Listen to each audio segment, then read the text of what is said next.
Government is edging towards some pretty major action in terms of gas and how we might change prices in Australia, supply, but even taxation as well. Already getting warnings of a sovereign risk here. What's your response to gas companies saying that if you intervene too much, you'll create a risk? Well, record prices for gas and for coal, I've got to say, mean that the companies are making record profits at the same time as Australians are paying record prices for their electricity.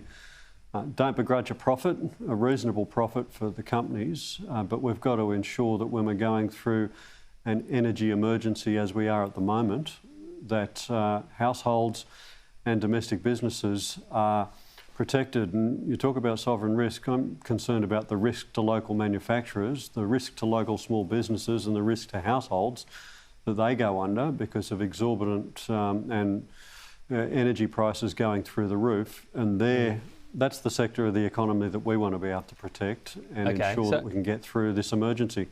It is an emergency for a lot, and it's one that's going to happen really soon. So the answer can't just be opening up new gas or future gas reservation. It seems as though this policy will have to affect suppliers that have signed contracts that got into gas under certain conditions in Australia, and those conditions are going to change. That seems pretty obvious. Is that going to be the case? Look, we've got everything on the table. There's been discussion about reservation policy. Even if we reserved all the uncontracted gas, it'd be less than 10% of the East Coast gas demand over any given year. So clearly that alone is not going to be the answer. It's why we've got to look at all the options that are available to us, and it's why Chris Bowen met with all the state and territory energy ministers on Friday, and they agreed that we needed coordinated action, not one state moving against or in the opposite direction to another or the Commonwealth. We've got some levers, the states have got some levers. We've got to bring them all together and work cooperatively to ensure that we can provide relief to households and businesses.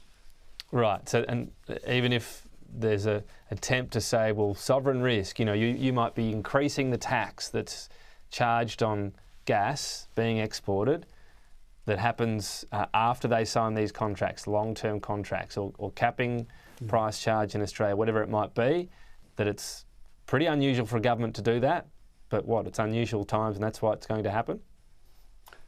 I haven't, first things first, Tom, I haven't said that that's what the government's going to do, but no, but that's on the table. Everything's on the table. Yeah, everything is on the table, let's be clear about that. Yes. Yeah, but I guess my point of that question, to make it a bit pithier, is whereas previously it's sort of, no existing contracts will be touched, this feels like a different situation.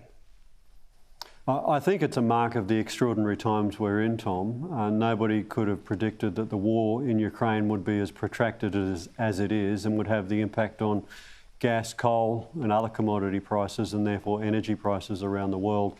It is a mark of the extraordinary times that we're in that things like this could actually be on the table. But we've got our number one duty, our number one obligation is to look after the interests of households and local businesses. We will try and balance that up with all of our other obligations and ensure that we can get the balance right and do the right thing by everyone. But our number one concern here is energy prices for local households and businesses.